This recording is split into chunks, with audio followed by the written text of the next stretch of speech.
आपका अपने channel अनुशिक्षा class में स्वागत है।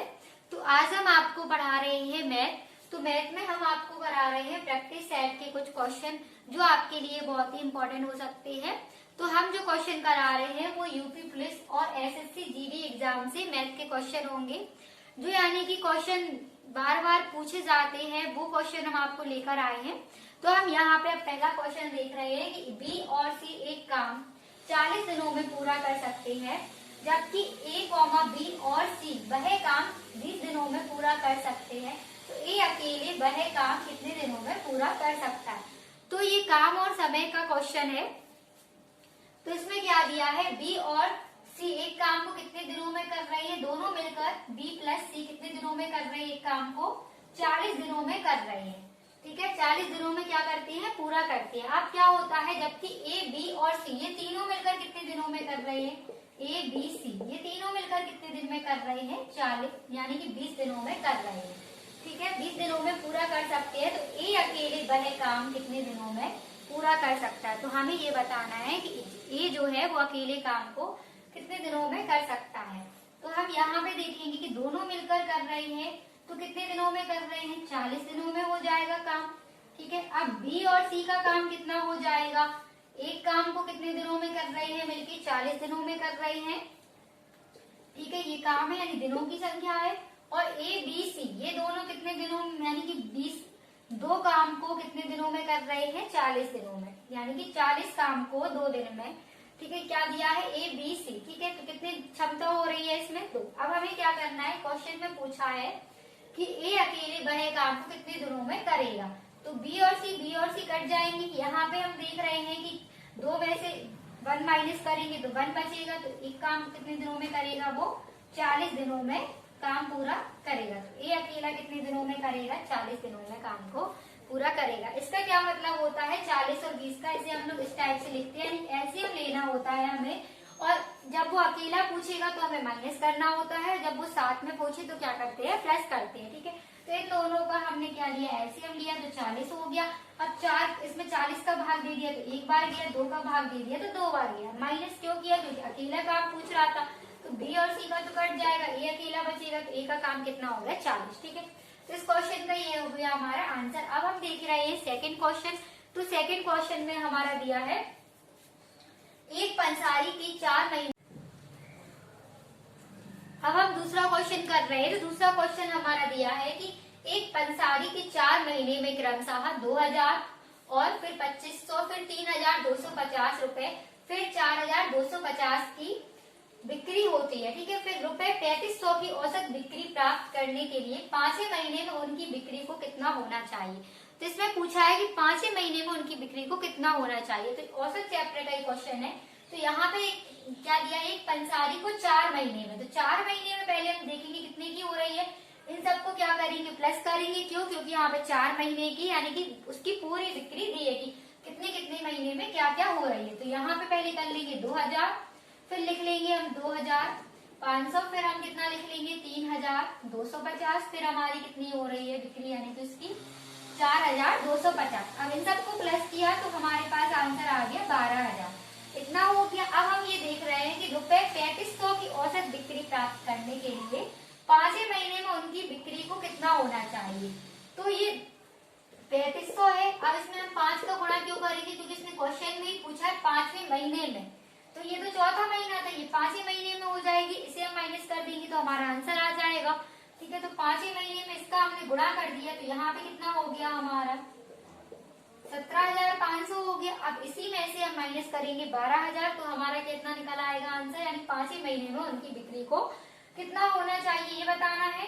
ठीक है, तो 5वें महीने का बताना है। तो यहाँ पे कितना हो जाएगा, 12000 हमने माइनस किया तो 5500 इस क्वेश्चन का क्या हो जाएगा, आंसर हो जाएगा। ठीक है, तो हमने पहले 4 महीने को प्लस कर लिया है, फिर 5वें महीने में औसत गुणे संख्या होती है, यानी तो हमने क्या कर दिया, 3500 गुणे 5 कर दिया, तो फिर यहाँ पे आ गया 17500, इससे माइनस कर दिया तो 5500 आ गया। ठीक है, तो ये था दूसरा क्वेश्चन। अब हम कर रहे हैं तीसरा क्वेश्चन। तो तीसरा क्वेश्चन हमारा इस टाइप से दिया है, यदि x/y बराबर 4/5 और 7x प्लस 6y बराबर 29 हो तो y का मान ज्ञात करो। तो इस क्वेश्चन में हमें क्या करना है, y का मान ज्ञात करना है। तो आप कैसे करेंगे इस क्वेश्चन को?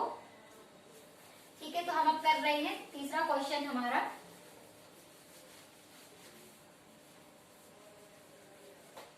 तो पहले तो हम क्या करेंगे, यहाँ पे एक किसी का मान रख लेंगे, या फिर आप x का मान रख के कर लीजिए, y का मान। ठीक है, तो y का मान पूछा है तो y का मान रख के करेंगे। तो यहाँ पे तो हमारा x और y के मान दिए हैं, x बराबर 4 है और y बराबर 5 है, तो 4/5 है।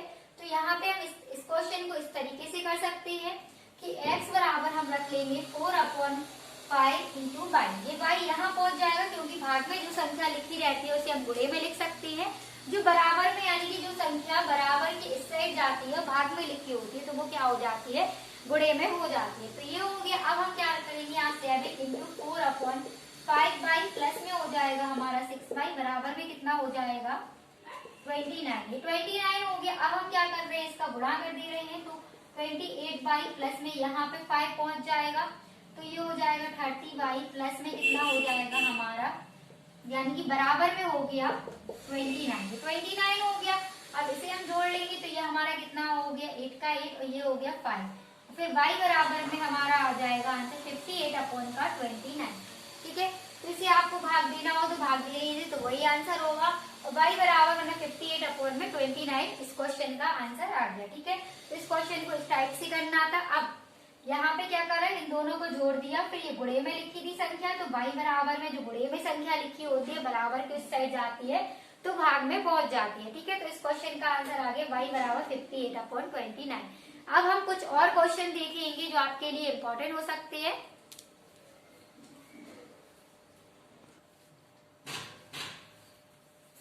अब हम चौथा क्वेश्चन करेंगे। तो चौथा क्वेश्चन हमारा दिया है कि वह छोटी से छोटी संख्या ज्ञात करें जिसके द्वारा 1200 को एक पूर्ण वर्ग बनाने के लिए गुणा किया जाना चाहिए, यानी कि 1200 को किस संख्या से गुणा करे कि वह पूर्ण वर्ग बन जाए। इस टाइप से क्वेश्चन आएगा। तो कैसे करेंगे आप इस क्वेश्चन को, जब भी इस टाइप से अगर क्वेश्चन दिया हो तो यहाँ पे क्या करना है, 1200 को पूर्ण वर्ग बनाने के लिए। ठीक है, तो यहाँ पे 1200 का हम क्या निकाल लेंगे, गुणनफल निकाल लेंगे। तो यहाँ पे कितना हो जाएगा, 2 छक्के हो गया हमारा 12, फिर 2 तिया हो गया हमारा 6, फिर 2 एकम 2, 2 पंचे हो गया 10, फिर 2 से काटेंगे, 2 सत्ते 14 हो गया, 2 पंचे 10। अब 5 से काटेंगे हम इसे, पहले आप 3 से काटेंगे, यानी गुणनफल में क्या होता है, छोटे से छोटी संख्या से काटना होता है। ठीक है, उसी को हम क्या कहते हैं, गुणन। तो यहाँ से अब 3 से काटेंगे, 3 दूनी 6, 3 पंचे 15 हो गया, 5 एकम यानी 55, 25 हो गया, 5 एकम 5। अब हम क्या करेंगे, इन सबके वर्ग बनाने, क्योंकि क्वेश्चन में दिया है पूर्ण वर्ग बनाने के लिए किस संख्या से गुणा किया जाए, यानी किस संख्या से गुणा किया जाए। यहाँ पे आप लिख लीजिए किस संख्या से, ठीक है, गुणा किया जाना चाहिए। तो यहाँ पे हम देखेंगे वर्ग बन रहा है 2 और 2 का वर्ग बन रहा है 4, फिर से 2 और 2 का वर्ग बन रहा है 4, यानी जोड़े बन रहे हो उस संख्या को वर्ग है। तो यहाँ पे 2 और 2 सेम संख्या है और 2 और 2 सेम संख्या है, इसका भी जोड़ा बन गया है, 5 का भी जोड़ा बन गया। अब हमारे पास क्या नहीं है, 3 का जोड़ा नहीं है, तो 3 में हम 3 का गुणा कर देंगे तो ये भी जोड़ा बन जाएगा इसका। तो किस संख्या से गुणा करेंगे, 3 का। ठीक है, तो आंसर हमारा कितना हो जाएगा इस क्वेश्चन का, 3 आंसर आ जाएगा। अब हम देख रहे हैं हमारा ये 5वां क्वेश्चन दिया है। ठीक है, सरलीकरण का है जो क्वेश्चन। तो यहाँ पे अंडर रूट में दिया है, तो जब भी इस टाइप का क्वेश्चन आए तो आप कैसे करेंगे, यहाँ पे अंडर रूट में जो भी संख्या दी होती है तो हमें क्या करना है, दिया है कि 64 अंडर रूट लिखा है। तो इन वाले क्वेश्चनों को पहले सॉल्व करने के लिए क्या करना होता है कि सबसे पहले हम छोटी वाली, यानी कि सबसे पहले क्या करते हैं, लास्ट वाली संख्याओं से हल करना स्टार्ट करते हैं। तो लास्ट में लिखा है 64, तो 64 को हम चेक करेंगे किसका वर्ग है। तो 64 हमारा किसका होता है, 8 का, यानी कि इस पे रूट लगा है 64। तो रूट को हमने आपको सिखाया था पहले से, तो यहाँ पे कितना हो जाएगा, ठीक है, तो ये रूट लगा है तो किसका है ये 8 का 64 यानी कि रूट। ठीक है, तो यहाँ पे कितना हो जाएगा, तो हम पहले इसे सॉल्व कर रहे हैं। तो 73 प्लस 8 हो जाएगा, क्यों, क्योंकि यहाँ से रूट हट गया है। ठीक है, ये किसका वर्ग होता है, 8 का वर्ग होता है 64, तो ये हट गया। अब इन दोनों को प्लस करेंगे तो यहाँ पे हमारा कितना हो जाएगा, प्लस करने पे हो रहा है 81। तो इतना हमने सॉल्व कर लिया। अब हमारे पास देख रहे हैं 81 पे क्या है, रूट है, तो किसका होता है, 9 का होता है। तो ये हमारा आ गया 9। तो अब हम प्लस कर रहे हैं 27 के साथ में प्लस कितना कर रहे हैं, 9 को प्लस कर रहे हैं, तो यहाँ पे हो जाएगा √36 हो जाएगा। ठीक है, अब 36 ये पूरे पे रूट लगा है 3 प्लस पे √36 लिखा है यहाँ पे। ठीक है, तो √36 किसका होता है, 6 का वर्ग होता है, तो यहाँ पे कितना हो जाएगा 6, तो अंडर रूट में 3 प्लस में हो जाएगा 6 हो जाएगा, क्योंकि यहाँ पे रूट हट गया। अब 3 प्लस 6 करेंगे तो कितना हो जाएगा, √9 हो जाएगा। ठीक है, अब √9 किसका होता है, वर्ग यानी 3 का वर्ग होता है, तो इस क्वेश्चन का आंसर आ जाएगा 3। तो आज की क्लास में हमने यानी कि रोज हम आपकी क्लास के लिए 5 कुछ इंपॉर्टेंट क्वेश्चन लेकर आते हैं जो सेट पेपर से रहते हैं। तो आपको अगर वीडियो अच्छा लगता हो तो वीडियो को लाइक करें, और जो भी चैनल पर नया आया हो तो चैनल को सब्सक्राइब करें और शेयर करें।